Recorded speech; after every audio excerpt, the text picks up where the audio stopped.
My name is Jordan Rivers, and 3 hours ago I assumed control of my family's century-old engineering empire.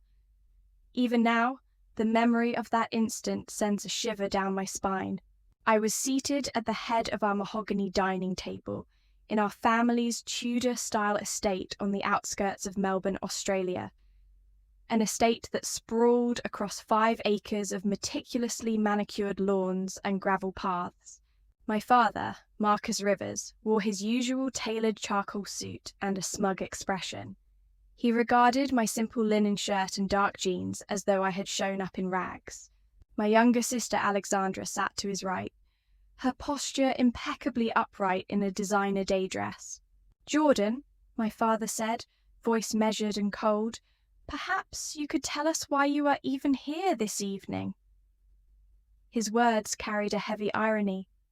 Tonight was the annual Thanksgiving celebration we had imported from my mother's American heritage. A gesture meant to emphasize unity, but which always descended into demonstrations of family hierarchy. I offered him a thin smile and nursed my sparkling water. Marcus Rivers had never believed I was capable of anything beyond heirlooms and seasonal celebrations. Ever since I was a child, I had been the one who asked too many questions about our manufacturing processes at Rivers & Sons Engineering. Why does our robotics division still rely on pneumatic actuators when magnetic linear drives have proven more efficient? I would ask. Why hasn't our maintenance crew adopted predictive analytics to prevent unplanned downtime? My questions always earned a condescending chuckle or a curt, "That's how things are done, Jordan." Leave the technicalities to the professionals. My sister Alexandra, ever the dutiful daughter, rarely spoke, but when she did, her tone matched my father's. "Brother, perhaps you should stick to your art classes," she had once suggested, flicking a glance at the watercolor set I had been experimenting with at 14. It was an insult disguised as concern. In the Rivers household, appreciation for aesthetics was only permitted if you were following the family's designated creative pursuits. Alexandra's mother, Eleanor, insisted that a Rivers woman must maintain the artsy-body, gracious public image of the company's social liaison. Tonight, however, I was not simply the accidental guest or the family's artistic misfit. I was the new proprietor. My phone buzzed gently in my pocket, and I stole a discreet glance at the screen. The message read, "Acquisition of Rivers & Sons. Engineering completed. You now own 100% of family holdings." I looked up at my father's smug face and returned his gaze steadily. There was a silence so profound that I could almost hear the tick of the grandfather clock in the hallway. The weight of 4 generations of Rivers men, all of whom had prided themselves on dominance and control, pressed against the vaulted ceiling. My father cleared his throat. "Are you well, Jordan?" His concern was theatrical. All around the table, my relatives shifted uncomfortably. Uncle Sebastian, our chief legal advisor, bit his lip. Cousin Helena, the heir apparent to our charitable foundation, glanced at me with wide eyes. No one knew what to make of my calm composure. I closed my eyes for a moment and drew in a slow breath. Then, with deliberate ease, I spoke. "I am more than well, Father. In fact, I'm exactly where I need to be." I placed my phone on the table, screen up, as if offering physical proof. "Rivers & Sons Engineering now belongs to me." An audible gasp escaped Alexandra's lips. My mother Eleanor paled as though someone had drawn a dagger across her chest. My father's face froze, a mask of silent fury. "For nearly 3 decades, you have led this company with an iron will, Father," I continued, voice firm but not unkind. "You have expanded our operations across the Asia-Pacific region, acquired 3 major competitors, and built this business into a multi-billion-dollar enterprise. but you never welcomed my ideas, never valued my perspective. You dismissed my questions about sustainable practices, digital transformation, and workforce welfare as mere distractions. He opened his mouth, then closed it again without a word. The waiter approached, carrying platters of roast turkey, glazed carrots, and sweet potato mash. The aroma filled the room, comforting, almost ironic in the face of the upheaval. I stood slowly, signaling that I intended to make a toast. Glasses were poured, crystal flutes of champagne from our own vineyard in the Yarra Valley, another Rivers legacy. I raised my glass. To Rivers and Sons Engineering. May it finally embrace the future, guided by fresh vision and unafraid of change. I paused, scanning the faces around me. Some were filled with shock, others with resentment, but beneath those emotions, I detected something I had never seen before, a glimmer of respect. Happy Thanksgiving, I concluded. Now, let us eat, and let us talk about where we go from here. As our forks touched the plates, I felt a curious lightness, as though the century-old weight of family expectations had lifted. Tonight marked the beginning of a new chapter, one not defined by birthright or tradition, but by innovation, courage, and the willingness to prove one's worth on one's own terms. My earliest memories of the Rivers family estate are framed by the soaring Tudor eaves, the manicured rose gardens, and the ever-present hum of machinery from the adjacent fabrication wing. Even as a child, I sensed the weight of expectation in every polished marble corridor and polished walnut panel. Father's office, its massive oak desk carved with the family crest, was hallowed ground. Mother's drawing room, where silk drapes framed crystal chandeliers, read like a museum of Rivers and Sons Engineering's past triumphs. Photographs of my great-grandfather overseeing the first casting of river turbines, awards from the 1950s for precision gear manufacturing, and statuettes that shone with the pride of a family legacy. I was born seventh in a line of male heirs, 2 older brothers and 4 elder cousins, yet somehow I inherited my mother's quiet strength and my father's steely gaze.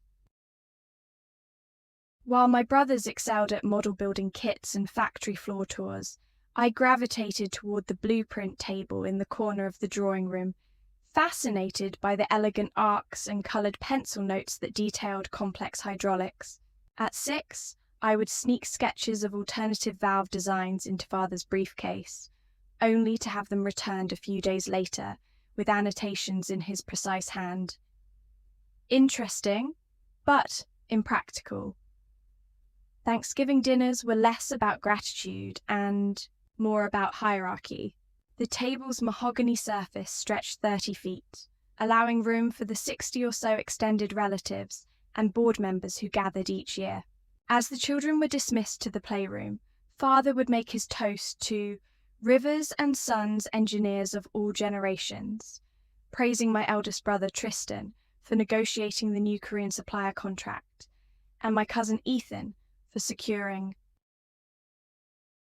latest government defense bid. My own accomplishments, my pilot's license at 16 or the first place award I won at the statewide robotics fair, went unmentioned, as though they belonged to an alternate universe. I sat at the end of the table, silently nibbling on cranberry relish and barely tasting the roast pheasant.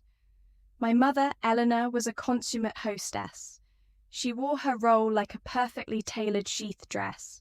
While Father drilled the gentlemen in strategic acquisitions, Eleanor circulated among the ladies, overseeing the china pattern and floral arrangements, discreetly patting my hand when I dropped my napkin.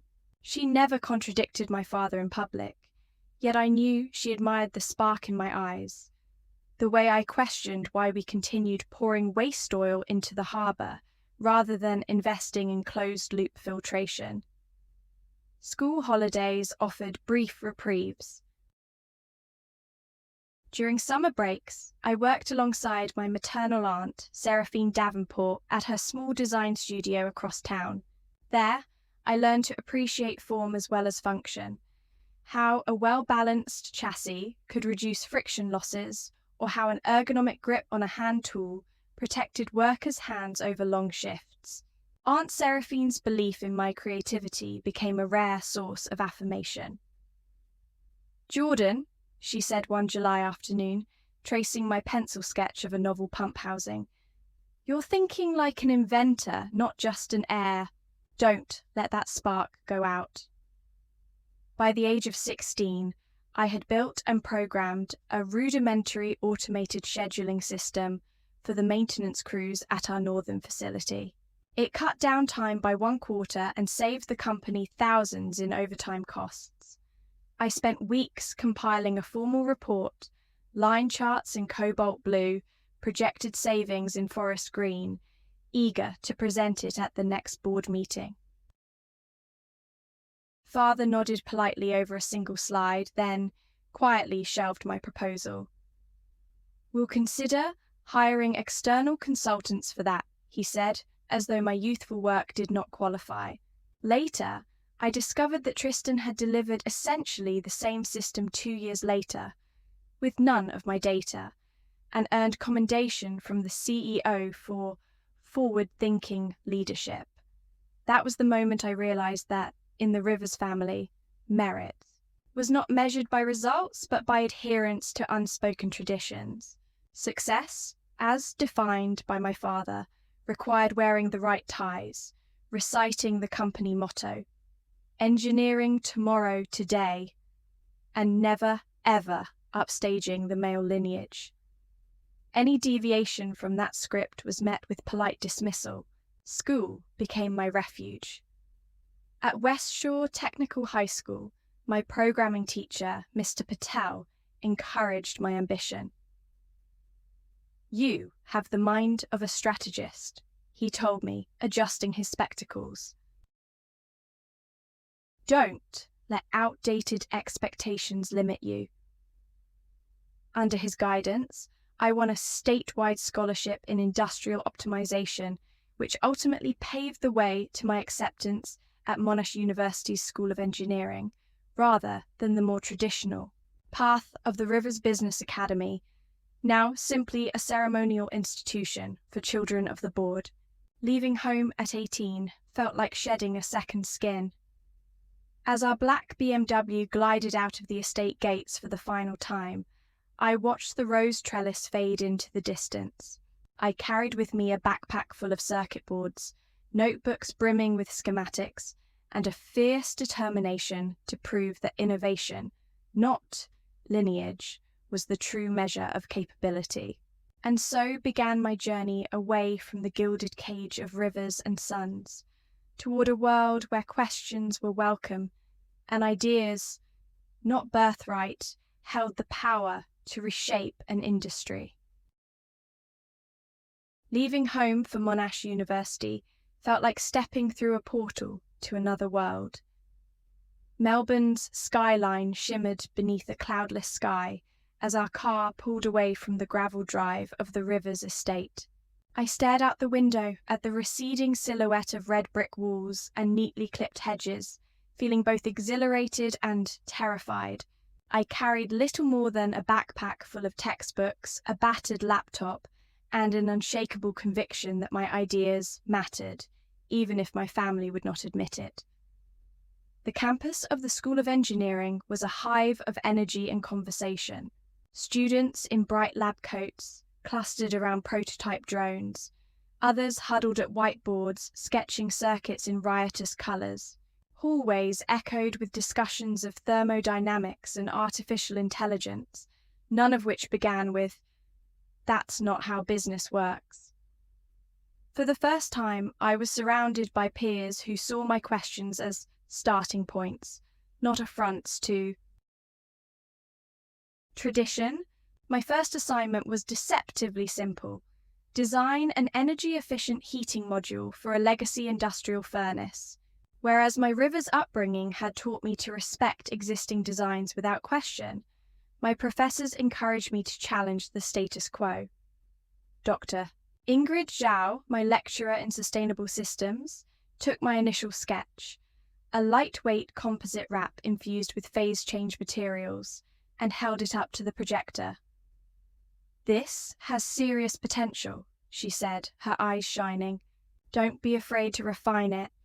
Her approval felt like a benediction. Outside the classroom, I formed a study group with 3 classmates. Marco, a mechanical genius from Italy, Priya, a software savant from Mumbai, and Liam, an Australian whose family owned a small foundry in Geelong. We spent long evenings in the lab, arguing over tolerances and trade-offs, scrawling formulas on glass walls, and brewing instant coffee by the litre. Our collaboration became the engine of my growth. Marco taught me to think in 3-dimensional kinetics. Priya introduced me to Python scripts that automated my draft calculations. Liam connected me with local factory managers eager for fresh ideas. By the end of my first semester, our team won the Faculty Innovation Award for a modular sensor network that monitored vibration and heat in real time, an early foray into predictive maintenance. I stood at the podium, accepting the trophy with shaking hands, and recognized that genuine achievement no longer required a family crest. It required creativity, rigor, and a willingness to fail fast and learn faster. During the summer break following my second year, I secured an internship at Brightwave Technologies, a Melbourne startup specializing in clean energy retrofits for heavy industry clients. On my first day, I walked into a converted warehouse buzzing with colorful cables, humming inverters and discarded prototypes. My mentor, Lucas Nguyen, was a former Boeing engineer who had turned to entrepreneurship to make a tangible environmental impact.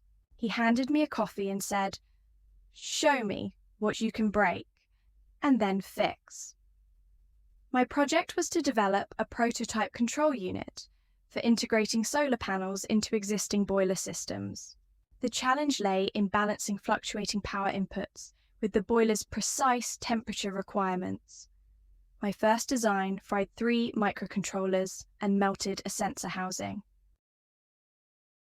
But each failure taught me more about the interplay of hardware constraints and industrial realities than any lecture ever could. After weeks of iterative testing, soldering new circuits at midnight by the dim glow of a desk lamp, I delivered a unit that cut coal usage by 15% during peak operations. The client's plant manager hugged me and whispered, "You just saved us thousands a week." I felt a warmth that had nothing to do with electronics. Returning to Monash that autumn, I was no longer the uncertain freshman, but a confident engineer with real-world experience. My professors took notice. Dr. Zhao invited me to co-author a paper on adaptive energy management. The dean offered me a teaching assistantship in the Sustainable Systems Lab. Friends I had made over instant noodles and late-night coding sessions asked me to speak at industry panels. For the first time, my name carried weight beyond my family's reputation. Yet, the Rivers legacy still shadowed me. Emails from home arrived regularly. Reminders of upcoming board dinners I was expected to attend. Gentle chides from mother about appearing before society properly dressed, and veiled threats from father that there would always be a place for me at Rivers and Sons should I change my mind. I saved those messages in a folder labelled Motivation, a private reminder of why I had chosen this path. By the conclusion of my third year, I had completed my honours thesis on closed-loop thermal management, published in a respected journal, and landed a full-time offer from Brightwave in their R&D department. Standing at the crossroads, I faced a decision. return to the family firm with my credentials polished, or strike out on my own and build a business that embodied everything Rivers and Sons never could. Innovation unbound by tradition, sustainability measured in both profit and planet, and a workplace culture that valued curiosity above conformity. I chose the latter. With a small grant from Monash's Entrepreneurship Fund, I founded Embertech Innovations in my tiny apartment downtown. At 21, I was the least experienced CEO in Melbourne, but also the most determined. The journey ahead would test every skill I had honed, from sketching pump housing diagrams to negotiating supply contracts.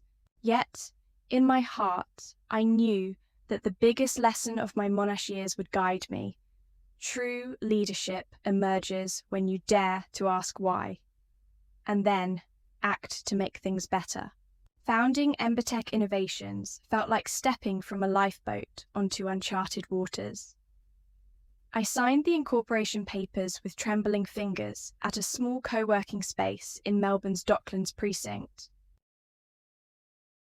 The room smelled of brewing coffee and fresh paint, and the walls were plastered with motivational posters, some cliched, some oddly inspiring. My startup bank account held just enough funding from the Monash Entrepreneurship Grant and a small loan backed by my savings. I had a name, Embertech Innovations, and a vision: to deliver modular, sustainable energy solutions for mid-sized manufacturers who lacked the capital for full-scale retrofits. My first hire was Max Lin, a recent Monash graduate who excelled at writing microcontroller firmware. He arrived on my third day, dressed in a hoodie and carrying a beat-up backpack full of Raspberry Pis. "Let's light some fires," he declared with a grin that mirrored my own excitement. Over the next week, we scavenged surplus parts from an electronics recycler, set up our bench with soldering irons and oscilloscopes, and sketched our flagship product: a plug-and-play energy management node that could monitor voltage, current, and temperature, then optimize machinery schedules in real time. Meanwhile, I reached out to my contacts from Brightwave Technologies. My mentor, Lucas Nguyen, introduced me to Philippe Dubois, operations manager at Golden Grain Milling, a family-owned grain processor outside Bendigo. Philippe was intrigued by the idea of reducing his facility's energy bill and carbon footprint without shutting down for months. We arranged a pilot project: retrofit 2 of Golden Grain's older dryers with Embertech nodes over a single weekend. The first installation was chaotic. Wires tangled, sensors misread, and the local electrician frowned at our minimalist schematics. I held my breath as we powered up the system, afraid we'd blown a fuse or tripped the breaker. Instead, the dryer motor hummed steadily, and the node's LED indicators blinked green. Real-time graphs on our laptop showed energy consumption dropping steadily as the node adjusted cycle timing and fan speeds. When the weekend ended, Golden Grain reported a 12% reduction in electricity use. Good, but below our target. Undeterred, Max and I tweaked the control algorithms and added a small predictive model that accounted for ambient humidity. 2 weeks later, consumption fell by 18%. Philippe sent us an ecstatic email praising our game-changing solution. Buoyed by that success, I attended local manufacturing networking events, clutching business cards and trying not to appear desperate. At one such gathering in Geelong, I met Fiona Garcia, head of operations at Oceanic Components, a precision parts manufacturer with state contracts. She asked me to present Embertech's value proposition to her board. I designed a polished slide deck in my apartment, rehearsed my pitch in the mirror, and prayed I wouldn't trip over my words. Standing before Oceanic's directors, I barely recognized myself. clear voice, confident posture, data-driven recommendations. By the end, the board approved a pilot on 15 high-power CNC machines. That engagement was transformative. Over 3 months, Embertech's nodes reduced Oceanic's peak demand charges by 25%, freeing up capital for maintenance and tooling upgrades. Word spread quickly. A small, scrappy startup was outperforming multinational energy auditors. Our email inquiries tripled. We hired 2 more engineers, Sasha from Ukraine, a digital signal processing expert, and Caleb, an electrician turned automation specialist. We crowded into a slightly larger office in the CBD, traded surplus parts for bulk sensor orders, and implemented customer relationship software to manage our growing pipeline. Still, challenges loomed. Cash flow was tight. Invoice delays threatened payroll, and an unexpected component shortage forced us to rewrite firmware on the fly. My evenings blurred into early mornings as I balanced code reviews, sales calls, and investor follow-ups. I refused to ask my family for help, partly out of pride and partly because I wanted to prove I could succeed alone. Yet each setback steeled my resolve rather than breaking it. My Monash professor's mantra echoed in my mind: fail fast, iterate faster. By the time Embertech celebrated its first anniversary, we had 10 pilot clients and a small seed stage investment of $2 million Australian dollars. Our valuation rose from the initial $500,000 to nearly $3 million. I stood before our team, now 6 people strong, in a cramped conference room, and realized we had built something real, something born of curiosity, grit, and the refusal to accept how things are done. In that moment, I sensed the distance between Embertech and Rivers and Sons was closing. We were no longer the scrappy underdog. We were a credible contender in the sustainable manufacturing landscape. And as Embertech looked toward national expansion, I understood that the journey from Forbes lists and prestigious boardrooms back to a humble co-working desk had equipped me to lead not only a startup, but one day, perhaps the very empire I once fled. As Embertech Innovations moved into its second year, momentum carried us forward, but so did the realities of scaling a startup. Our team of 6 engineers, marketers, and operations staff doubled to 12. We traded the cramped, co-working desk for a modest office in South Bank, with room for whiteboards and a small lab bench. I still slept in my apartment, but my dreams now teemed with strategic roadmaps instead of debugging firmware.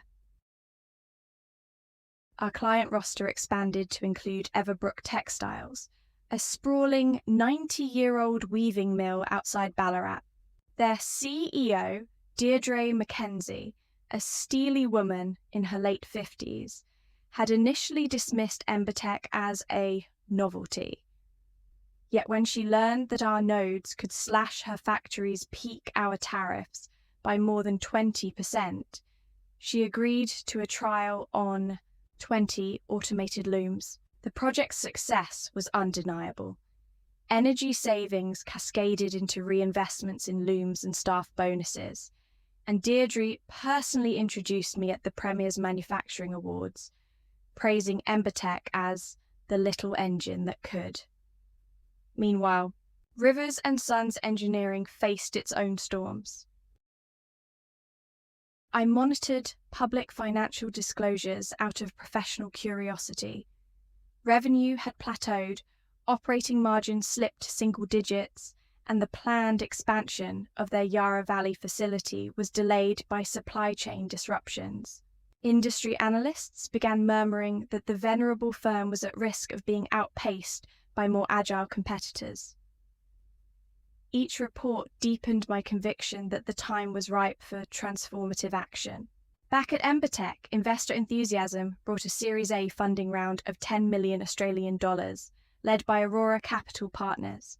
The influx of capital enabled us to hire seasoned sales executives, establish a Melbourne-based manufacturing partnership for sensor modules, and invest in a small R&D centre in Geelong for hardware prototyping. Our valuation climbed past 20 million, and clients from Brisbane to Perth lined up for pilot projects. I spent long nights refining our long-term vision, a vertically integrated company combining Embertech's software prowess with traditional manufacturing capacity. The logical next step, one that consistently surfaced in strategic discussions, was an acquisition or partnership with an established engineering firm. And none was more symbolic or potentially impactful than Rivers & Sons Engineering, the very company my family had deemed too legacy to change. In late October, I discreetly reached out to an intermediary, my former Monash professor and mentor doctor, Ingrid Zhao, who had connections on corporate boards. Without revealing my identity, she conducted an exploratory discussion with Rivers board members under the guise of a sustainability advisory. Their candid feedback confirmed my suspicions. The board recognized the need for digital integration and cost reduction, but remained unwilling to champion the initiative. Pride and tradition had become the company's greatest obstacles. Armed with this intelligence and backed by Aurora's commitment, I convened an Embertech leadership retreat at Mornington Peninsula. Around a conference table overlooking the bay, Max Lin, Sasha Petrova, Caleb Jones, and I crafted the blueprint for a bold acquisition bid. We would form a holding entity, Horizon Engineering Holdings, to propose a full purchase of Rivers & Sons. The vehicle would obscure Embertech's direct involvement until the deal's conclusion, thus preventing premature rejection by tradition-bound directors. Our financial model projected that by integrating Embertech's predictive maintenance platform and closed-loop energy modules with Rivers' manufacturing footprint, we could boost overall profitability by at least 30% within 2 years. The plan would preserve job security for thousands of employees, upgrade Yarra Valley's long-delayed expansion, and position the combined company as an Australian leader in smart manufacturing. With plans drawn, we engaged Hamilton and Blake M&A to handle the discreet outreach. Simultaneously, I maintained appearances, attending industry panels, presenting Embertech at the National Manufacturing Expo, and hosting quarterly board meetings, convincing key stakeholders of Embertech's credibility and capacity for growth. Throughout November, I juggled Embertech's scaling demands, overseeing the Geelong R&D rollout, negotiating distribution agreements in New Zealand, and finalising our Series B term sheet with Aurora, while coordinating with Hamilton and Blake to keep our intentions confidential. The irony was delicious. My family still viewed me as still that startup kid who tinkers with sensors, unaware that I was orchestrating the largest strategic move in Rivers & Sons history. By mid-December, Horizon's initial non-binding offer was on the table. It valued Rivers & Sons at 120 million Australian dollars, far above the market's current valuation of 85 million, and included commitments to retain existing management under new performance-linked roles. The board's appetite for a substantial cash premium and a clear modernisation roadmap made them receptive, as long as the buyer remained anonymous. The pieces were in motion. Embertech's next chapter was no longer confined to software modules or pilot programs. It was poised to embrace the very core of my family's legacy, transforming it from a static monument into a dynamic force prepared for the 21st century. All that remained was to see the board's formal acceptance, sign the final papers, and prepare for the moment of revelation that would upend every long-held assumption at the Rivers dinner table. The day the Board of Rivers and Sons Engineering formally accepted Horizon Engineering Holdings' offer, I was standing on the mezzanine of our South Bank office, staring out at the Yarra Rivers swell beneath the city lights. My phone buzzed with messages from Hamilton and Blake. Deal approved, awaiting signatures. In that moment, Embertech's journey, sparked in a cramped co-working desk, was poised to merge with my family's proud legacy. The excitement coursed through me, but so did a strange stillness, as though I were on the brink of stepping off a precipice. Over the next 48 hours, Max, Sasha, Caleb and I worked in shifts to prepare our combined integration plan. We refined organizational charts, aligned our R&D roadmaps, and drafted communications to reassure Rivers employees that their jobs and their heritage would be protected. And we arranged for legal counsel to oversee the transfer of shares, ensuring every I was dotted. When the final document landed in my inbox, the subject line read, "Signatories required for Rivers and Sons acquisition." My heart hammering, I appended my e-signature at precisely 11 minutes past 8 on a crisp Thursday morning. Simultaneously, a nearly identical package arrived for the Rivers board members, unaware that the mysterious Horizon was none other than Embertech. By noon, all signatures were obtained.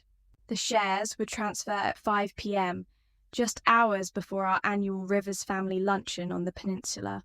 As I sat back, the weight of what I had orchestrated settled in.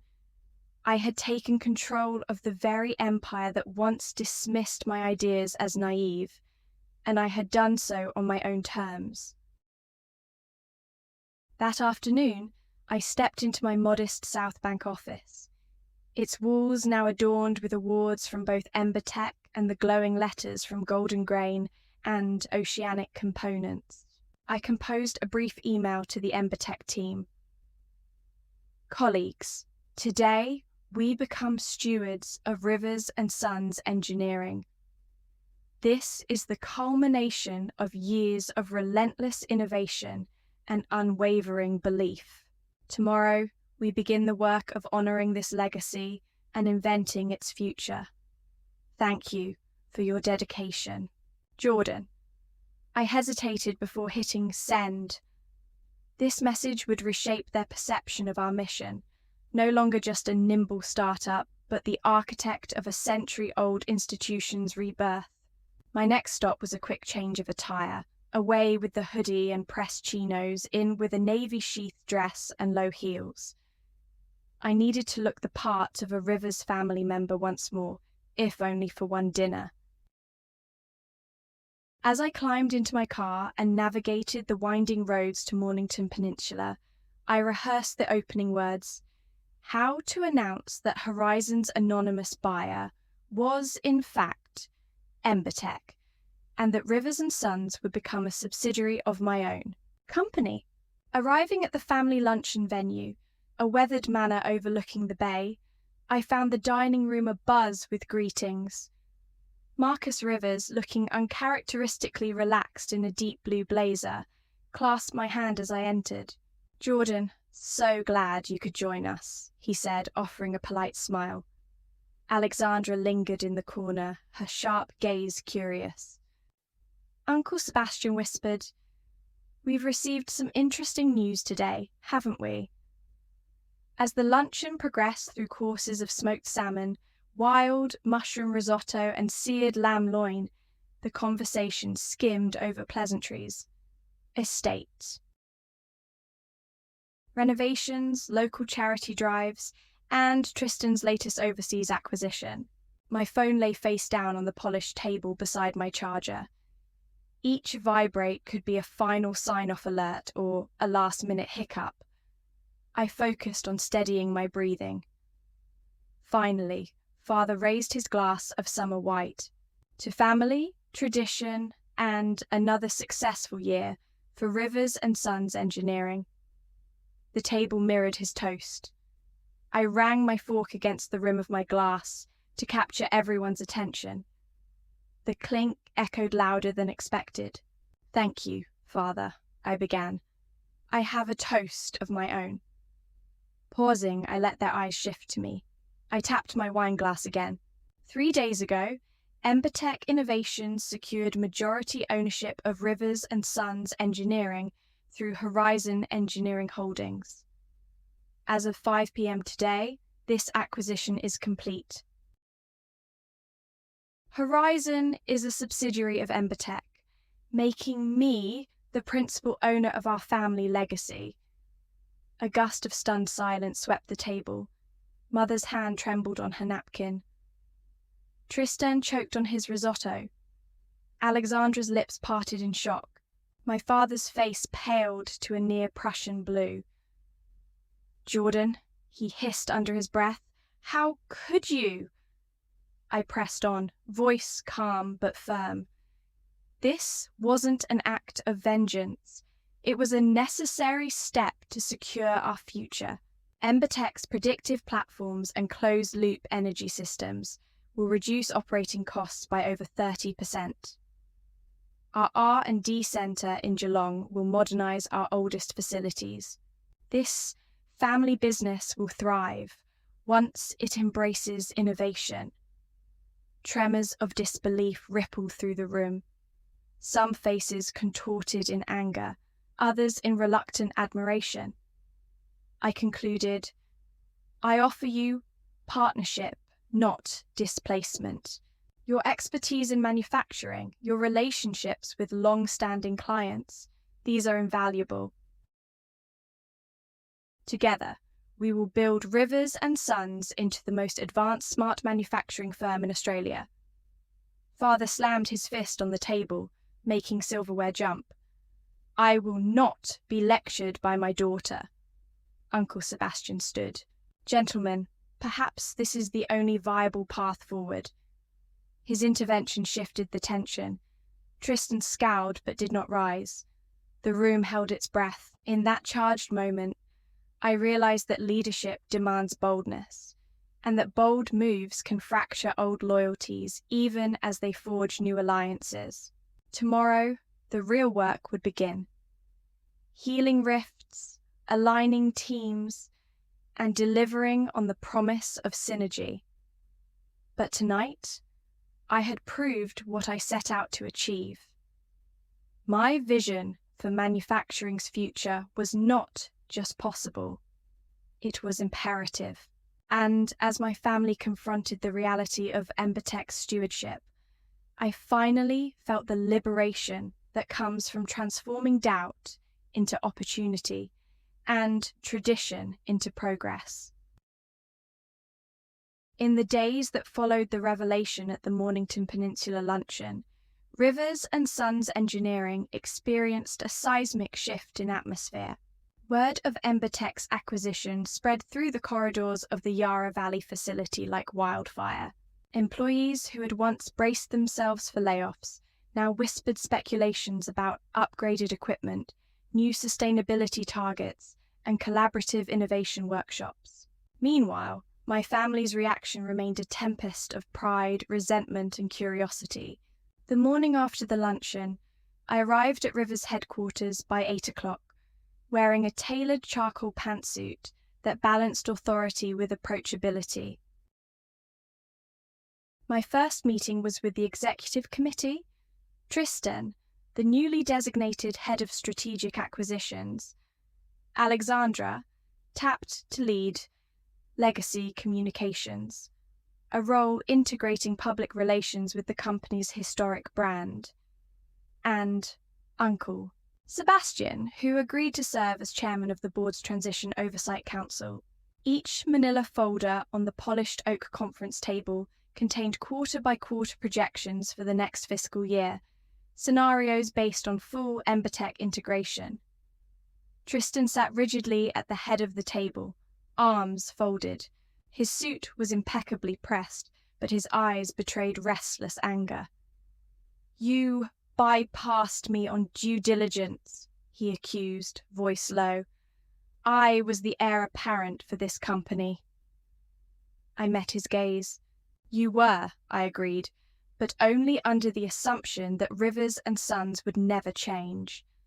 I respect your strategic insight, Tristan, which is why I need you to lead our M&A expansions moving forward. We cannot allow legacy thinking to override new opportunities." He exhaled through clenched teeth, then picked up his folder. "Very well. Let's discuss potential targets in Southeast Asia." Next, I addressed Alexandra. Her cheeks were still flushed from the luncheon. Legacy communications would be critical in aligning our century-old brand with a forward-looking mission. She inhaled sharply, then nodded. "I've drafted 3 branding campaigns," she said, sliding glossy mock-ups across the table. "One emphasizes our history, one highlights technological breakthroughs, and one blends both." I examined them, impressed by her professionalism. "We'll run a pilot of the blended campaign at next month's industry conference in Sydney," I decided. Her eyes lit up, and for the first time since I could remember, I sensed genuine pride. Uncle Sebastian, ever the pragmatic advisor, cleared his throat. "Our top priority should be financial stability during integration. We need to reassure creditors and major clients that this transition will strengthen our balance sheet rather than disrupt it." I agreed. "Daniel Hayes from Embertech's finance team will provide weekly reports directly to the board. I'll personally host client briefings to outline our roadmap and answer questions." With executive roles clarified, I turned to the assembled team. "This morning marks the beginning of Phase 1, infrastructure modernization.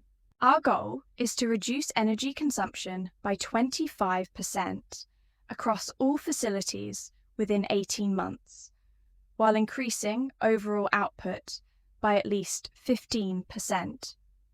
I paused to let the target sink in. "We will combine River's heavy machinery expertise with Embertech's energy management nodes, scheduling algorithms, and predictive analytics." Max Lin, now Director of Technology Integration, stood and offered a concise progress report from Embertech's R&D Center in Geelong. Prototype installations at the Yarra Valley facility were on schedule, firmware updates were iterating smoothly, and manufacturing of the first production run of sensor modules would begin next week. As the meeting concluded, Fatid Al-Hakim, Head of Human Resources, raised a critical concern. "What about our frontline operators? Many have worked here for decades and may view these changes as threats." I acknowledged the anxiety. "We will launch a series of town hall meetings to demonstrate how our systems enhance safety, reduce manual workload, and preserve jobs. We will also offer cross-training programs so our operators can develop new skills in data analysis and equipment monitoring." By mid-morning, the executive committee dispersed to their respective tasks. I headed to the plant floor, determined to connect directly with employees. The factory echoed with rhythmic clanks and pneumatic hisses. Workers paused as I entered, curiosity and caution mixed in their gazes. I approached a group around a massive stamping press. "Good morning," I called out, raising my voice over machinery noise. "I'm Jordan Rivers, CEO of the combined company. We're here to support you, not replace you." One veteran machinist, Roger, who had been with Rivers and Sons for 34 years, nodded slowly. "We've heard the rumors, miss," he said, "but we appreciate anyone who helps us keep the lights on and our machines running." I smiled. "That's our goal, Roger. Tomorrow, we'll install a prototype energy management node near this press. It will optimize its cycle timing, reduce waste heat, and alert you if maintenance is due. He nodded, and the group offered murmurs of approval. I left the factory floor feeling buoyed by their pragmatic optimism. Returning to my office, I checked my phone. A string of congratulatory emails from Embertech's investors, plus a note from Dr. Ingrid Zhao. Well done, they're on board. I allowed myself a quiet moment of satisfaction. That evening, I hosted a celebratory dinner at a small bistro in South Bank for the Embertech leadership team. Over locally brewed pale ales and artisanal pizzas, we toasted our first joint board meeting. I raised my glass to transformation, collaboration, and the knowledge that together we can achieve far more than we ever could apart. Max grinned, to making Rivers and Sons the most advanced manufacturing firm in the Asia Pacific. And in that toast, I sensed the true merging of two worlds. The tradition-bound giants of the past, embracing the innovators of tomorrow, united under a shared vision of progress. Over the next 18 months, we would prove that commitment in real, measurable results and reshape manufacturing as we knew it. The first quarter after integration was a roller coaster of triumphs and growing pains. By March, we had completed the initial retrofit of 3 Rivers and Sons facilities with Embertech's energy management nodes and predictive maintenance software. The combined data streams flowed into our Geelong R&D Centre, where Sasha and Caleb analysed performance metrics in real time. The results were encouraging. One plant's electricity consumption dropped by 22%, while unplanned downtime fell by nearly 30%. Production output at another facility rose by 11% thanks to optimised scheduling. Yet beneath the surface, resistance simmered. I received anonymous notes slipped under my office door, handwritten on old Rivers and Sons letterhead, warning me that change too fast spells chaos. Middle managers at the Yarra Valley plant privately mused that our algorithms were black magic and that only old-school intuition could keep their machines humming. At a quarterly town hall, a junior engineer openly questioned whether our software really understood the complexities of forging cast-iron crankshafts. The remark drew uneasy laughter, and I realised some employees still viewed Embertech's innovations as threats rather than tools. That afternoon, I convened an emergency meeting with Fatid Al-Hakim, our head of human resources, and Priya, now Embertech's Director of Workforce Development. Over peppermint tea in my office, we devised a strategy of collaborative workshops, pairing veteran machinists with our engineers to co-author best practice manuals that blended hands-on expertise with data insights. We scheduled the first session for the following Monday, titled Craftsmanship Meets Code. By week's end, the workshop began in a large conference hall near the Yarra facility. Rows of folding chairs faced a projector screen, displaying fractured historical blueprints alongside lines of live code. To my surprise, Roger, the machinist who had met me weeks earlier, volunteered to introduce the session. He stepped to the podium, cleared his throat, and said in a resonant voice, "I've seen this company built on sweat and precise tolerances. But I've also seen machines break when we least expect it. If these tech whizzes can help me predict failures before they happen, I'm all for it." The room burst into spontaneous applause, and the ice cracked. Over the next 3 hours, veteran foremen sketched their troubleshooting workflows on whiteboards, while our engineers translated those steps into flowcharts and Python pseudocode. By the end of the day, we had drafted a pilot script that would fuse manual inspection checklists with real-time sensor alerts, a hybrid approach that our software team could implement immediately. Meanwhile, I continued to navigate delicate family dynamics. My father, Marcus, appeared at my office unannounced one afternoon, his tie loosened and his expression uncharacteristically unguarded. He sat in my guest chair and said quietly, "Jordan, I've watched today's workshop from the control room. It was enlightening." He paused, folding his hands. "I admit, I feared you were bulldozing our heritage, but I saw skilled men and women engage with your team. They respected you."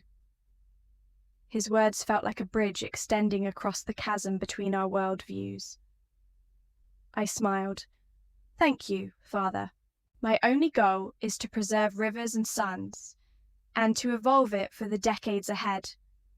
He nodded, then rose and placed a hand on my shoulder. "Keep me involved. I want to learn." It was the first time he had asked for my guidance rather than dismissing it.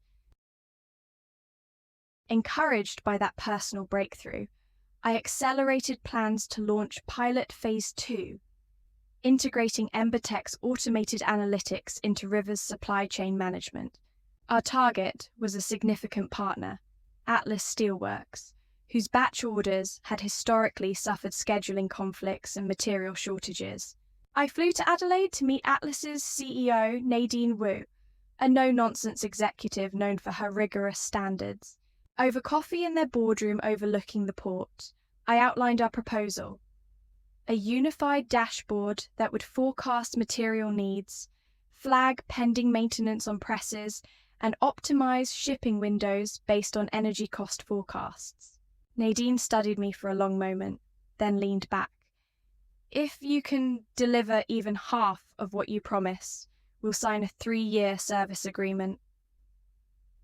Those words bore the weight of measured confidence. Back in Melbourne, I celebrated with the team. It was Embertech's largest contract to date and a powerful validation of our expanded capabilities.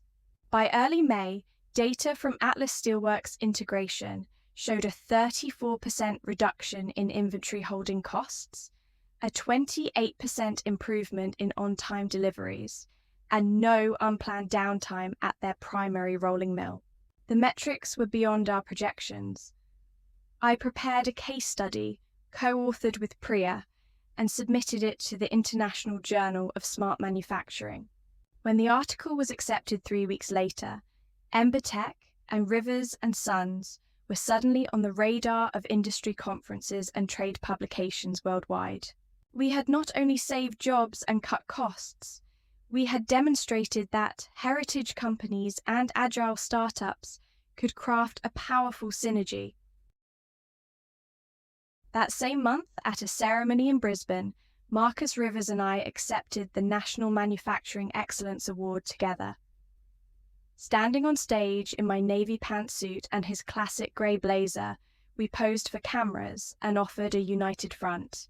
As we shook hands, I caught his eye and saw unmistakable pride.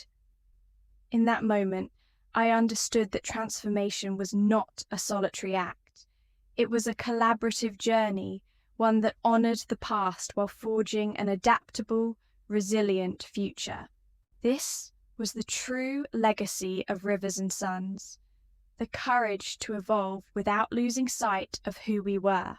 By the time winter's chill began to settle over Melbourne, Embertech and Rivers and Sons had grown from tentative partners into a cohesive, performance-driven organization. Our collective headcount surpassed 400 employees across 3 continents, and our combined monthly revenues eclipsed what Embertech alone had achieved in its entire second year.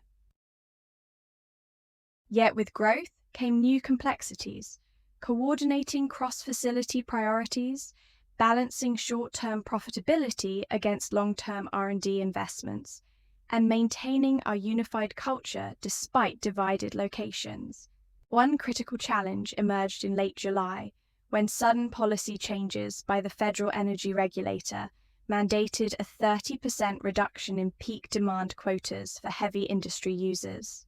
This regulation threatened several of our largest Rivers clients, whose legacy equipment already stretched the previous limits. Failure to comply would incur steep penalties and could drive clients to competitors who offered turnkey solutions. Recognizing the urgency, I convened a war room meeting at our Collins Street headquarters. The space buzzed with whiteboards covered in flowcharts, sticky notes marking key action items, and real-time dashboards projected on a large screen. Around the table sat the leaders guiding each pillar of our operation. Max Lin, Director of Technology Integration, responsible for node deployment and firmware updates. Sasha Petrova, Head of Advanced Analytics, who managed predictive models and data insights. Daniel Hayes, Chief Financial Officer, tracking regulatory costs and capital allocation. Fiona Garcia, Vice President of Client Success, formerly of Oceanic Components, advocating for client perspectives. Priya Kapoor, Director of Workforce Transformation, overseeing training and change management. I opened the meeting with a direct assessment. The new regulations are non-negotiable. Clients need solutions on their doorstep within 90 days, or they face fines. Failure is not an option. Max tapped at his tablet. We can fast-track a firmware patch that shifts peak loads by staggering motor start times. That'll buy us roughly 3 to 5% reduction immediately.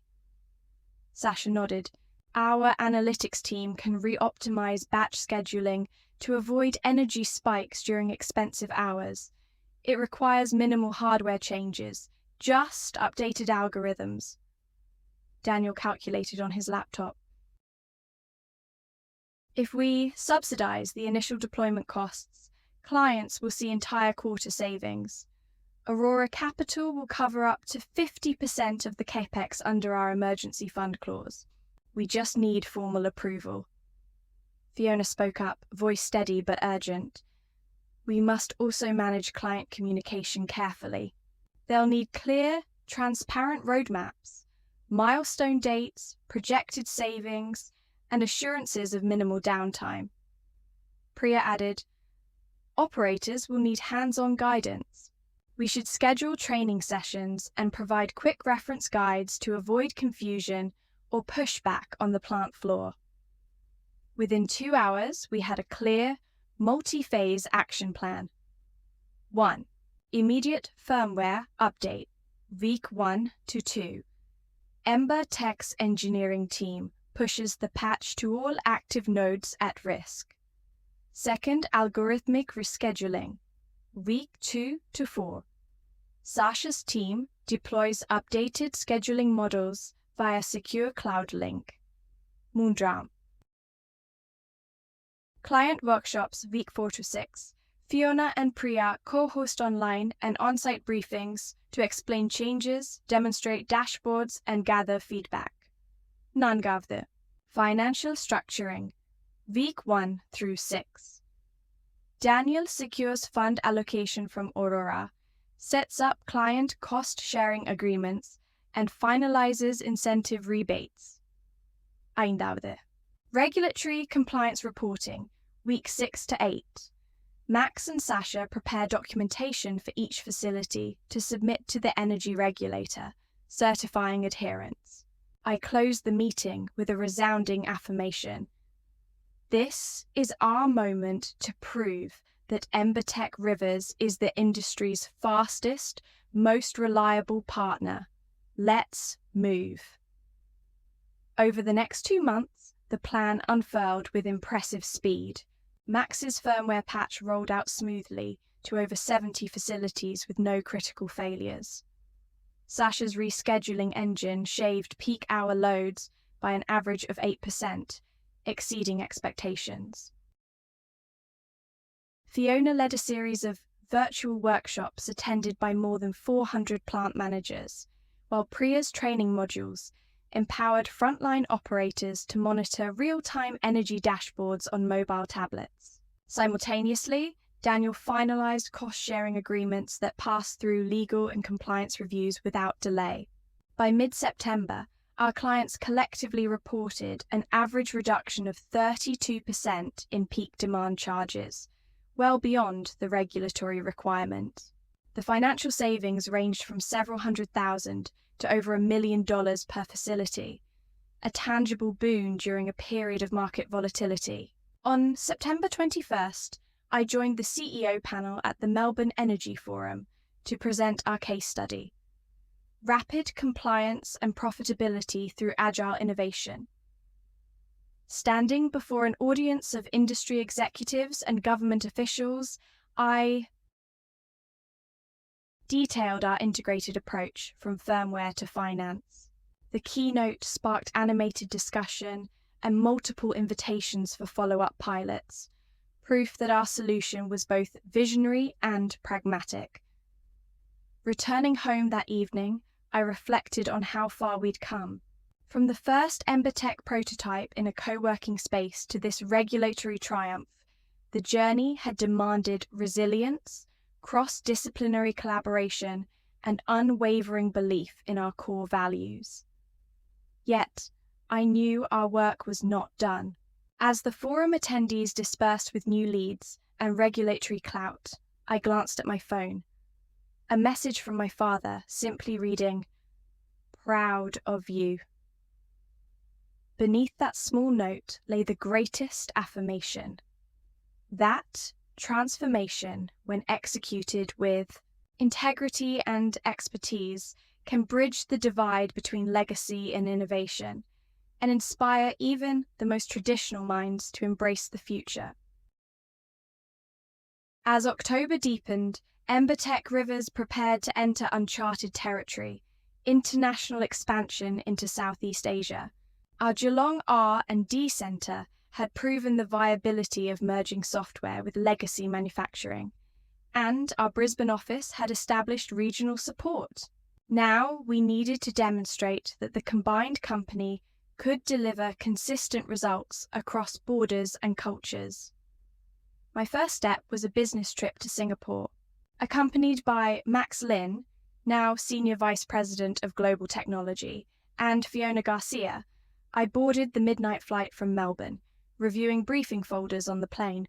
Our target partner was Meridian Precision Engineering, a family-owned operation in Johor that supplied aerospace components to major airlines.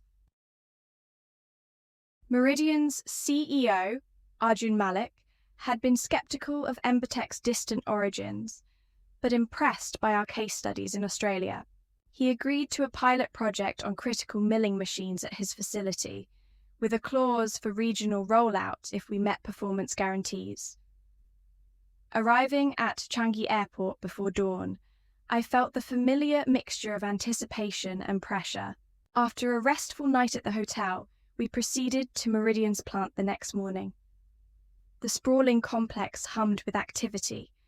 Robotic arms polishing turbine blades, machinists navigating narrow catwalks above high-precision mills. Arjun greeted us in his office, adorned with framed photographs of his father, shaking hands with airline executives in 1993. He offered a polite smile. "We're eager to see what EmberTech can do," he said, "but our tolerances are unforgiving. Errors in the parts can cost lives." His tone was courteous, but firm. Max stepped forward. "Our predictive maintenance module will monitor spindle vibration and temperature fluctuations in real time. We'll send alerts to your control center when parameters approach critical thresholds." He tapped his tablet to display a live data feed from a test machine in Geelong. Arjun watched the graphs scroll. "If this works as advertised, we'll implement it across all 15 mills." He extended his hand. "Let's get started." Over the next weekend, our team installed 40 sensor nodes across 2 critical lines. We configured the cloud integration through Meridian's secure network and ran calibration tests. By Monday morning, live data streamed onto our joint dashboard.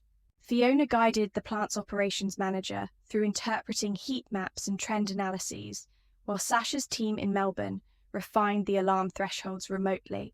On Tuesday, tragedy nearly struck. One mill's spindle housing began exhibiting abnormal vibration spikes due to misaligned tooling. The EmberTech alert triggered an immediate work order dispatch, and maintenance crews halted the line before catastrophic failure occurred. Later, as I toured the shop floor, the maintenance supervisor, an engineer named Noor, paused mid-conversation. "If you hadn't warned us, that spindle would have shredded itself," she said quietly. "You've just saved us over 200,000 Singapore dollars in replacement costs and downtime." Arjun later confirmed our success at a dinner by the marina. "EmberTech Rivers has shown me that heritage and high-tech can coexist," he said, raising his glass of Singapore Sling. "Let us discuss a full rollout." Returning to Melbourne, I briefed the executive committee on Meridian's pilot. A 35% reduction in unplanned stoppages and a 14% increase in parts uptime. Daniel Hayes projected that Southeast Asia could add 500 new nodes within the next fiscal year, generating a $20 million revenue boost. Meanwhile, back in Australia, my father, Marcus Rivers, invited me for an evening walk along the Yarra River near our South Bank office. We spoke of Meridian's success and the importance of global diversification. He admitted, "I underestimated the value of your software expertise on an international scale." I smiled, appreciating his candor. Together, we're no longer just a national leader. We're a global challenger. That same week, EmberTech's board approved my proposal to open a small technical center in Kuala Lumpur, staffed by local engineers and supported by remote analytics from Geelong. This center would shorten response times, tailor firmware to regional equipment variations, and cultivate relationships with Southeast Asian universities for future talent. Our Aurora Capital investors applauded the plan, and funds were allocated within days. October closed with EmberTech Rivers hosting our first global webinar. Smart Manufacturing Beyond Borders. Over 500 participants logged in from nearly 20 countries, drawn by case studies from golden grain milling to Meridian Precision. I presented live from our Collins Street headquarters, sharing lessons learned, best practices, and future roadmaps. The chat stream filled with inquiries, partnership requests, and enthusiastic endorsements. As I signed off, the magnitude of our journey struck me. A modest startup turned family heirloom had transcended continents in less than 24 months. The path ahead would present new challenges, cultural nuances, regulatory landscapes, and technical complexities, but our combined strengths of tradition and innovation had proven formidable. And within that synergy lay the true promise of EmberTech Rivers to engineer tomorrow's solutions, today, anywhere in the world. Entering the second year of our international expansion, EmberTech Rivers confronted new complexities of scale and governance. With operations now spanning 4 continents, from Melbourne and Singapore to our newly established Kuala Lumpur centre, our organisational chart had thickened. What began as a tight-knit team of 6 engineers had burgeoned into a global workforce of over 500. Major clients included Meridian Precision in Malaysia, Atlas Steelworks in Australia, and even a consortium of textile manufacturers in Vietnam. Amid this growth, my focus shifted toward ensuring our leadership structure could support both the entrepreneurial agility of EmberTech and the institutional rigor of Rivers & Sons. In February, I convened our first Global Leadership Summit in Melbourne.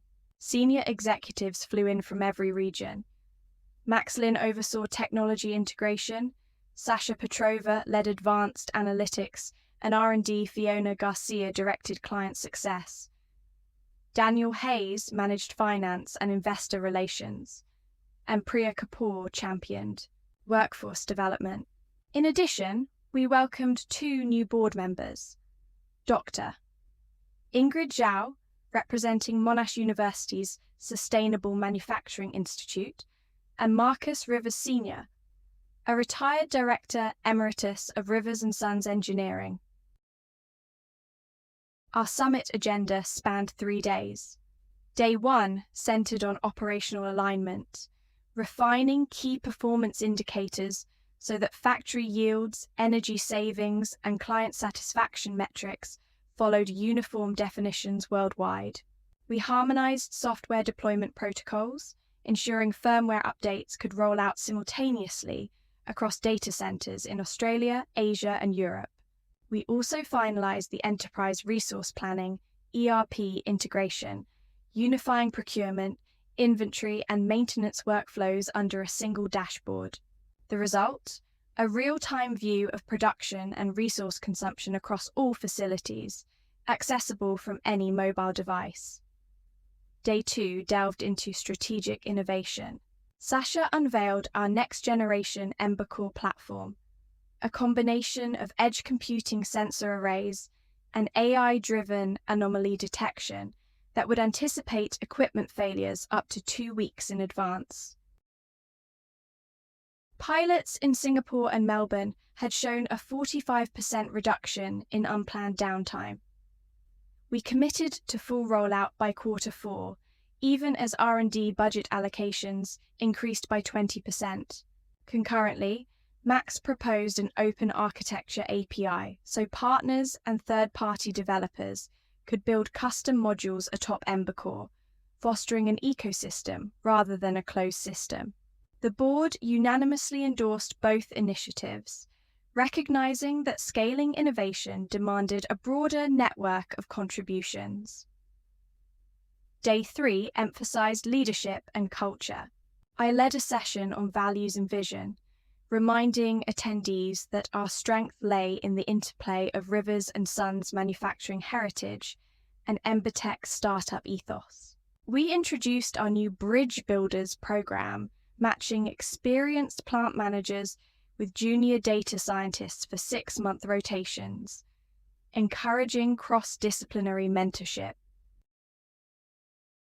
Priya rolled out a global training portal with micro-learning modules in 4 languages, covering everything from software troubleshooting to change management best practices. We closed with an open forum town hall where employees voiced questions and suggestions, fostering transparency and reinforcing that every role, from janitorial staff to C-suite, could shape our collective future. Amid the summit's successes, one persistent challenge surfaced: ensuring governance kept pace with growth. To that end, Marcus Rivers Sr. proposed a formal advisory council comprising external experts in finance, sustainability, and technology. He suggested quarterly sessions to stress test strategic plans, mitigate risk, and uphold corporate ethics, particularly around data privacy and environmental compliance. Recognizing the wisdom in his council, I asked him to chair the council, with Dr. Zhao and Daniel as co-chairs. Their oversight would supplement our operational board meetings, adding an extra layer of seasoned perspective. That evening, during a lakeside dinner at Albert Park, I reflected on the path that had brought me here. Just 3 years earlier, Embertech had been little more than a bold idea, sketched on a rented co-working desk. Now, through strategic acquisitions and transformative partnerships, our combined enterprise stood at the forefront of a global industrial revolution. As I raised a glass of Yarra Valley Pinot Noir with the summit attendees, I felt both pride and humility. Pride in what we had built, humility knowing that sustaining innovation required constant learning and adaptation. Returning to my office the next morning, I drafted an internal memo outlining the summit's key decisions. Embercore rollout timelines, Bridge Builders launch dates, Advisory Council charter, and the final KPI dashboards. I emailed it to the leadership group, adding a personal note. Our summit has set a clear course for Embertech Rivers. Let's remember that every breakthrough begins with a question, what if, and is realized by a team united in purpose. Thank you for your steadfast dedication and bold creativity. As the memo circulated, I sensed a renewed energy across our global operations. Teams were already discussing next steps for the API launch. HR was organizing the first Bridge Builders matches, and Marcus Rivers Sr. had convened the inaugural Advisory Council meeting for early March. In the weeks to come, our challenge would be to translate summit resolutions into tangible results, and to continue forging alliances between tradition and innovation, heritage and progress, past and future. For in business, as in life, growth is not an endpoint, but an ongoing journey of curiosity, collaboration, and courageous leadership. As autumn settled over Melbourne, the integration of Embertech and Rivers & Sons entered its most critical phase yet, scaling Embercore's edge computing modules from pilot installations to full deployment across all 120 manufacturing lines worldwide. With regulatory pressures, client expectations, and investor scrutiny mounting, our ability to execute flawlessly would determine whether the combined company could sustain its rapid growth or buckle under complexity. I began October by convening a global deployment task force. The team included Max Lin, Senior Vice President of Global Technology, leading hardware logistics and field installation. Sasha Petrova, Chief AI Officer, overseeing model customization and remote analytics. Daniel Hayes, CFO, managing capital expenditures and cost tracking. Fiona Garcia, Senior Vice President of Client Success, coordinating on-site support and feedback. Priya Kapoor, Chief People Officer, directing training and change management. Over video link, we reviewed the Embercore rollout schedule. 1. Phase 1, weeks 1 to 4. Upgrade firmware and deploy edge nodes at all Australian facilities. Dusra. Phase 2, weeks 5 to 8. Expand to Southeast Asian sites, prioritizing Meridian Precision and Atlas Steelworks. Third Phase 3, weeks 9 to 12. Install in European partner plants, led by our pilot client in Germany, Helix Automotive Components. Nangavde. Phase 4, weeks 13 to 16. Complete global coverage with hotspots in North America and the Middle East. Max confirmed procurement of the 5,000 new sensor modules and microservers needed. Sasha's team had finalized localized AI models to account for machinery variations in each region. Daniel secured an additional $15 million line of credit for capital outlays, with terms negotiated to minimize interest costs. Fiona and her regional directors had scheduled over 200 on-site visits for installation and operator training. Priya had created multilingual e-learning modules, with progress tracked through our learning management system. To manage risk, we established daily pulse checks, short stand-up meetings at 4 overlapping time zones, to surface issues early. A shared dashboard displayed key metrics: installation progress, model accuracy rates, client satisfaction scores, and budget variance.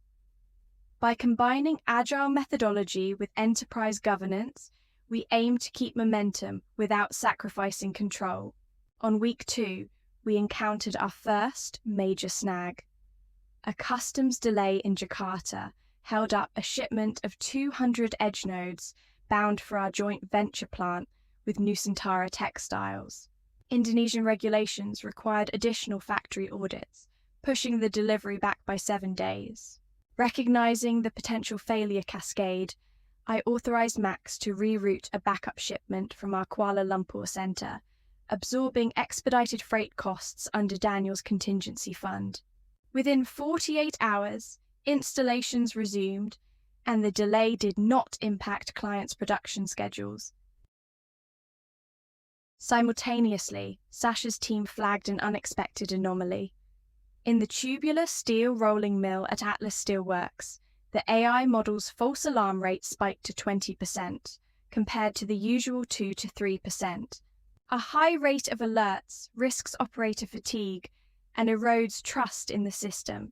Working with our German data specialists and Atlas's metallurgical engineers, Sasha identified the culprit. Fluctuating ingress of ambient steam was distorting vibration signatures. A quick algorithmic adjustment, subtracting baseline steam signatures, brought false alarms back under 5% within 24 hours. Each of these challenges underscored a core lesson.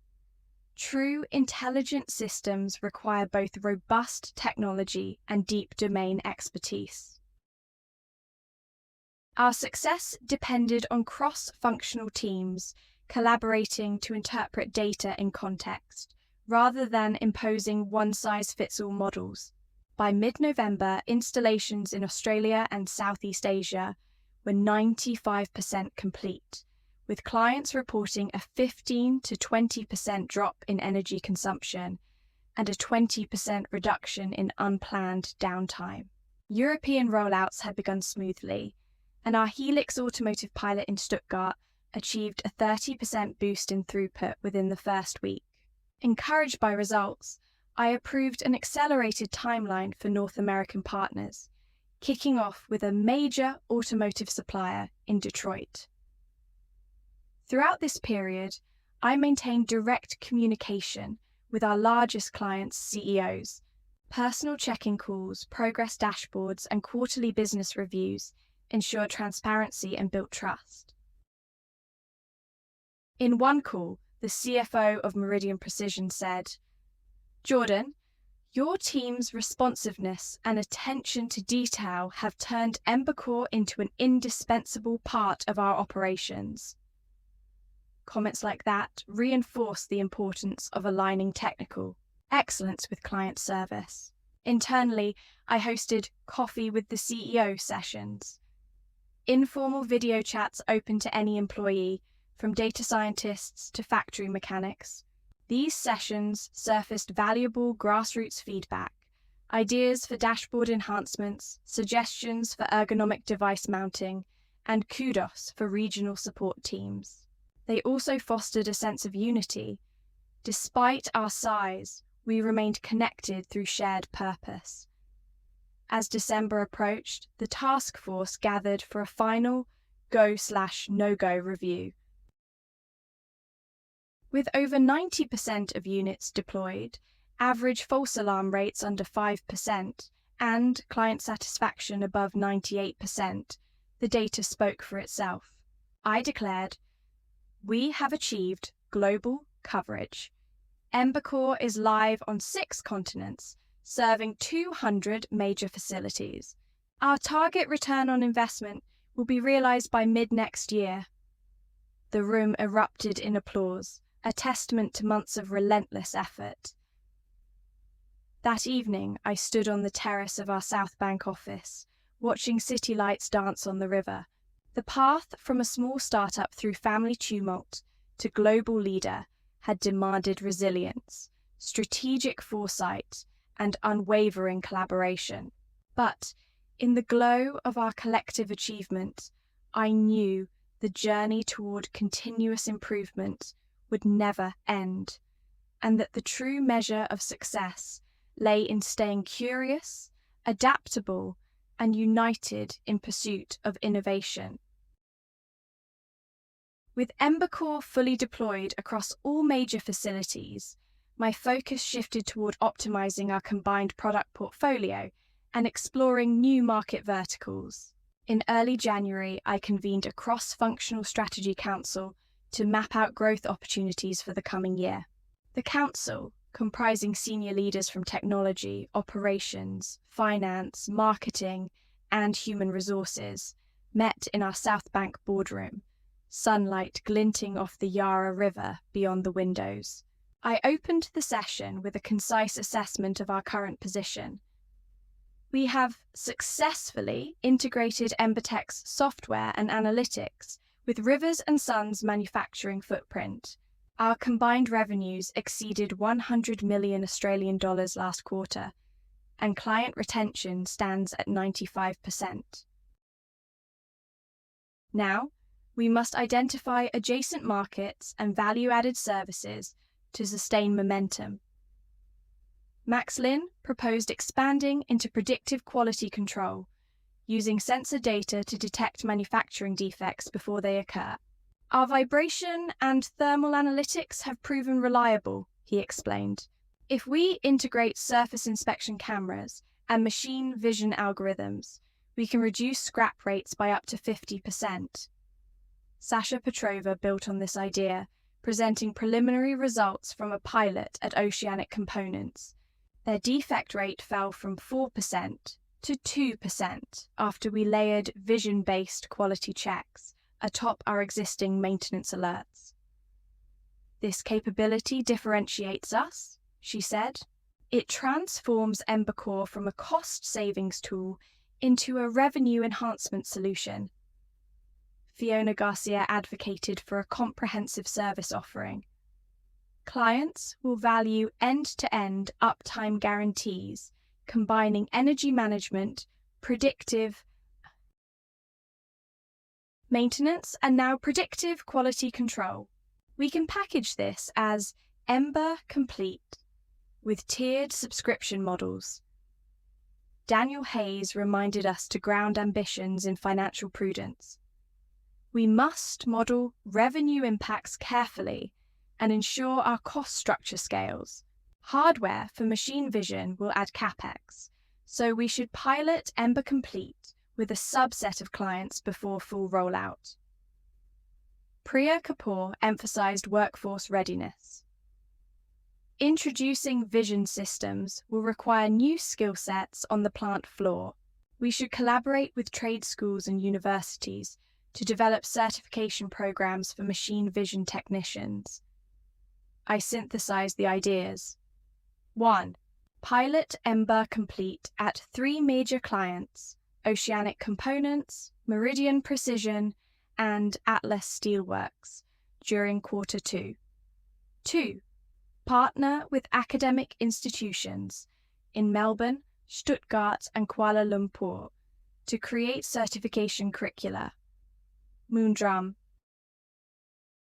Develop tiered subscription packages with clear SLAs, risk-sharing incentives, and optional financing for hardware investments. Nangavde. Launch marketing campaign at the International Manufacturing Expo in Munich, showcasing Ember Complete through live demonstrations. The Council approved these initiatives unanimously. I felt a surge of excitement. This represented the next evolutionary leap, transforming Embertech Rivers from a transformative retrofit supplier into a comprehensive manufacturing-as-a-service provider. Later that week, I traveled to Stuttgart to finalize details with Helix Automotive's executive team. Seated in their gleaming boardroom, I presented the Ember Complete proposition: real-time energy optimization, predictive maintenance, and defect detection analytics under a unified platform. Helix's CTO, Dr. Annika Bauer, listened intently, then asked point-blank, "What if we only need 1 or 2 services? Can we customize the package?" I answered, absolutely. Ember Complete is modular. You can select individual services or the full suite. Pricing scales accordingly, so you pay only for what you use. She nodded, satisfaction evident. By the end of our meeting, Helix agreed to pilot the full suite on two of their high-precision stamping lines. Back in Melbourne, news of the Ember Complete launch generated a flurry of inbound inquiries. Marketing pulled together webinars, white papers, and case studies, while our sales team, bolstered by newly hired regional directors, engaged prospects in Europe, North America, and Asia. The reception was overwhelmingly positive.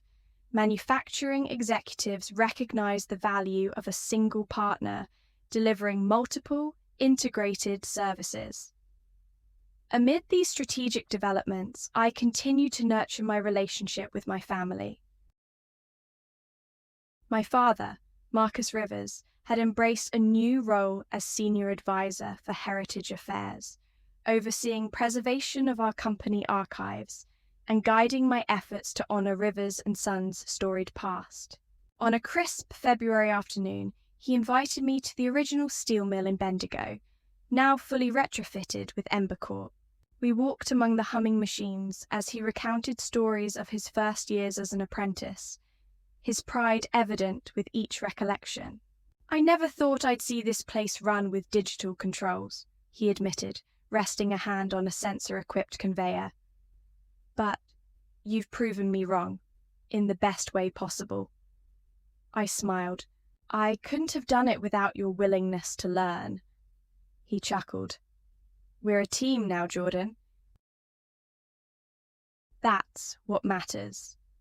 As I looked up at the towering brick kilns, now glowing softly under the ambient light of our edge nodes, I felt a profound sense of fulfillment.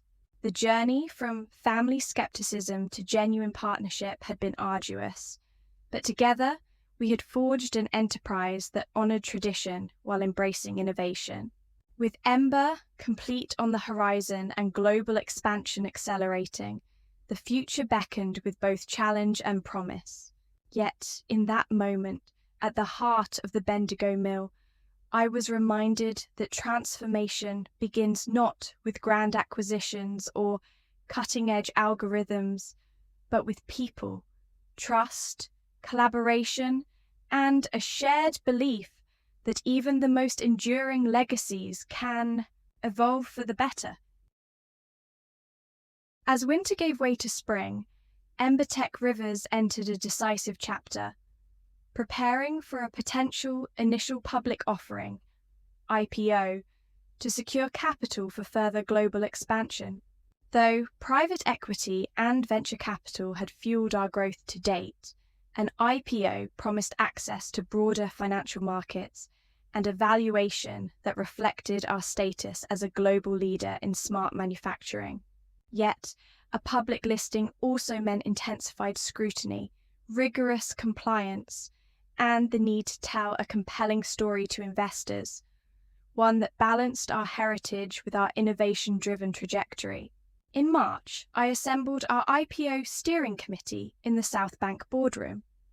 Present were Daniel Hayes, CFO, responsible for financial positioning and regulatory filings; Sasha Petrova, Chief AI Officer, to articulate our technological moat; Max Lin, Vice President of Global Technology, to outline our hardware-software integration strategy; Fiona Garcia, Senior Vice President of Client Success, to provide testimonials and case study metrics;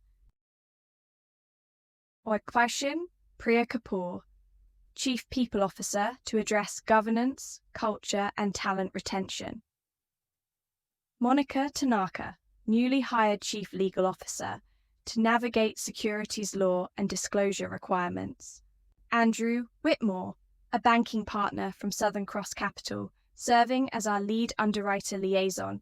I opened the meeting with a strategic framing. An IPO will solidify Embertech Rivers' leadership in smart manufacturing and provide the resources for accelerated R&D, targeted acquisitions in Europe and North America, and continued investment in our talent pipeline. But we must craft a narrative that resonates with public market investors, a proven track record of revenue growth, global scale, and defensible technology. Daniel presented our financial highlights. 3-year compound annual growth rate of 42%. Recurring revenue streams from subscription-based Ember Complete contracts comprising 60% of total revenue. Gross margins of 55%. And EBITDA margins approaching 20%. Operating cash flow had turned decisively positive last quarter, enabling self-funded R&D and minimizing dilution. Sasha followed with a deep dive on the Ember Core and Ember Complete platforms. She emphasized our patent portfolio, currently 20 active patents covering edge computing architectures, predictive maintenance algorithms, and machine vision defect detection, and our 3 pending patents in adaptive robotics control. Our technology moat, she explained, lies in the seamless interoperability of hardware and AI, coupled with a developer API that fosters an ecosystem of third-party modules. Max highlighted our manufacturing partnerships, a joint venture, microserver fabrication line in Kuala Lumpur capable of producing 10,000 nodes per quarter, plus an assembly plant in Geelong for quality control. He presented our upcoming rollout of Ember Edge Pro, a ruggedized version designed for extreme environments, mining operations in Western Australia, offshore fabrication yards in the Gulf of Mexico, and cold storage warehouses in Scandinavia. This product line extension promised to open verticals beyond discrete manufacturing. Fiona shared glowing client testimonials. Meridian Precision had reported a 60% reduction in critical machine failures since full Ember Complete adoption. Atlas Steelworks achieved a 30% increase in on-time deliveries. Helix Automotive secured multi-year contracts with OEMs on the strength of our quality insights. She proposed inviting key clients to participate in our IPO roadshow, underscoring the tangible impact of our solutions. Priya emphasized organizational readiness. Our employee retention rate stood at 98%, thanks to competitive equity packages and career development programs. She introduced a Board Observer program that included emerging leaders from our regional centers, ensuring diverse perspectives as we transition to a public company. Governance frameworks were already in place. A 3-tier board with independent directors, audit and compensation committees, and rigorous data privacy protocols. Monica outlined the regulatory timeline, filing a draft prospectus with the Australian Securities Exchange, ASX, by Q3, undergoing a 2-month review and launching the IPO roadshow across Sydney, London, and New York. She flagged key disclosure areas, intellectual property risk, supply chain dependencies, and potential competition from major industrial automation firms, and proposed mitigation language and a clear use of proceeds narrative. Andrew from Southern Cross Capital reassured the team, market appetite for high-growth, tech-enabled industrial companies remained strong, and our blend of heritage, profitability, and innovation positioned us as one of the ASX's most compelling candidates this year. He projected an initial valuation range of 1.2 to 1.5 billion Australian dollars, assuming stable market conditions. After hours of discussion, we reached consensus on the IPO blueprint. 1. Finalize prospectus with transparent financial projections, risk disclosures, and growth strategies. 2. Coordinate roadshow with selected investor presentations, highlighting client successes and product demonstrations. 3. Strengthen analyst coverage by engaging sector-focused equity research firms. 4. Refine corporate governance and board composition to reflect public company best practices. 5. lock in underwriter commitments, and finalize the timing to avoid calendar congestion. As I closed the meeting, I reflected on how far Embertech Rivers had come, from a modest startup challenging family conventions to a global powerhouse ready for public markets. The journey had demanded vision, resilience, and the ability to unite tradition with cutting-edge technology. Standing at the threshold of an IPO, I felt a renewed sense of purpose to honor our heritage, empower our people, and deliver transformative solutions that would define smart manufacturing for decades to come. Tomorrow, we would begin drafting the prospectus. The week after, we would embark on roadshow planning. And by Q4, the Embertech Rivers name would shine on the ASX, signaling to the world that even century-old legacies can evolve and flourish when guided by innovation, integrity, and unwavering determination. By late November, Embertech Rivers had crossed the final hurdle. Our shares began trading on the Australian Securities Exchange under the ticker ETR. I woke before dawn on listing day, my heart thrumming with anticipation as I reviewed the ER's pre-market briefing at home. The morning sun gleamed off the Rialto Towers as I drove into Collins Street, reflecting my own mixture of excitement and resolve. I arrived at our polished boardroom an hour before the opening bell. Daniel Hayes and Monica Tanaka stood by the live feed screen displaying the ASX countdown, while Max Lin, Sasha Petrova, Fiona Garcia, and Priya Kapoor gathered around the conference table. Andrew Whitmore from Southern Cross Capital dialed in from Sydney, offering words of encouragement. At precisely 9:30 a.m., the screen shifted to a live ticker. Embertech Rivers shares opened at $1.45 Australian cents, above our target range, before settling around $1.38 Australian cents. The room erupted in applause. I stepped forward to ring our ceremonial listing bell, a polished steel emblem engraved with both company logos. As I struck it, the sound resonated like a declaration. Embertech Rivers had arrived. Cameras flashed, video feeds recorded the moment, and an intuitive sense of culmination washed over me. This was more than an IPO.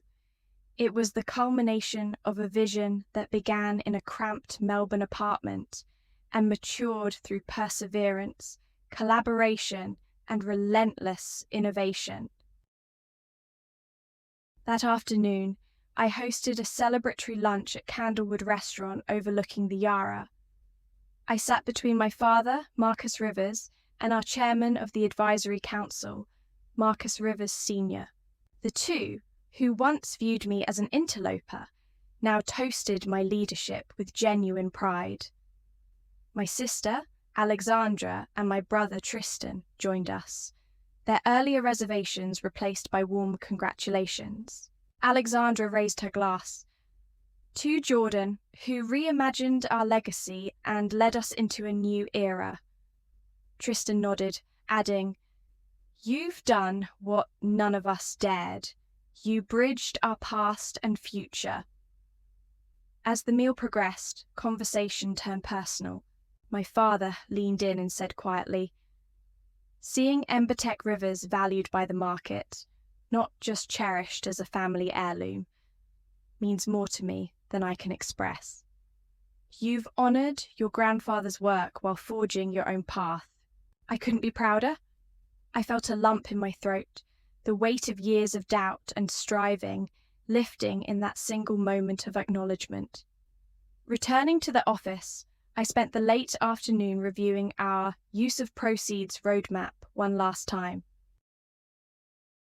Capital would flow into 3 key areas: doubling R&D funding for Ember Edge Pro, establishing 2 additional manufacturing centers in North America and Europe, and launching Ember Labs, a new internal incubator for cutting-edge AI-driven manufacturing solutions. Each initiative reflected our commitment to continuous innovation and global impact. In the evening, I invited the core leadership team to Embertech's roof terrace for a quiet reflection. The city lights shimmered below as I addressed them. This listing is both a milestone and a commencement. We've proven our model works: transformative technology, scalable operations, and a heritage ethos that grounds us. Yet the market demands more.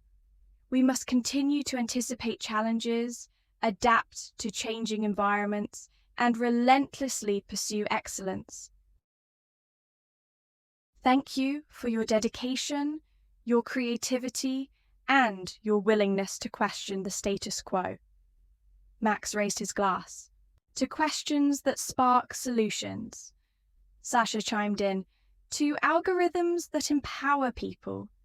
Fiona added, to partnerships that transcend boundaries. Each toast reinforced our shared values. As midnight approached, I slipped away for a solitary walk along the South Bank promenade. The reflections of city lights on the river mirrored the company's journey. Continuous waves of progress shaped by collaboration between tradition and technology.